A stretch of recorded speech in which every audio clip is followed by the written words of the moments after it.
మూడు ముల్లే ఎందుకు వేస్తారు?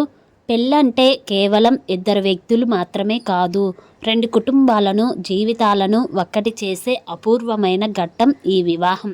ఇప్పుడంటే పెళ్ళిని 5 గంటల్లోనే పూర్తి చేస్తున్నారు. కానీ పూర్వం రోజుల్లో పెళ్ళంటే 5 రోజుల పండగ. 5 రోజులు వేడుకగా జరుపుకునే ఈ పెళ్లిలో మూడు ముల్లే ఎందుకు వేస్తారు? దీని వెనుక ఏదైనా పరమార్థం దాగి ఉందా అనే సందేహం మీకు ఎప్పుడైనా వచ్చిందా?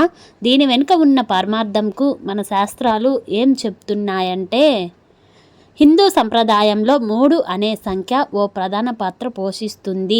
త్రిలోకాలు, త్రిమూర్తులు, త్రిగుణాలు ఇలా 3తో ముడిపడి ఉండటంతో పాటు మానవులకు స్థూల, సూక్ష్మ, కారణ అనే 3 శరీరాలు ఉంటాయి.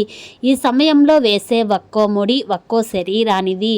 వధూవరులు కేవలం బాహ్య శరీరంతో మాత్రమే కాకుండా మొత్తం 3 శరీరాలతో కలిసిమెలిసి ఉండాలనే ఉద్దేశంతోనే 3 ముళ్ళు వేస్తారని శాస్త్రాలు చెప్తున్నాయి.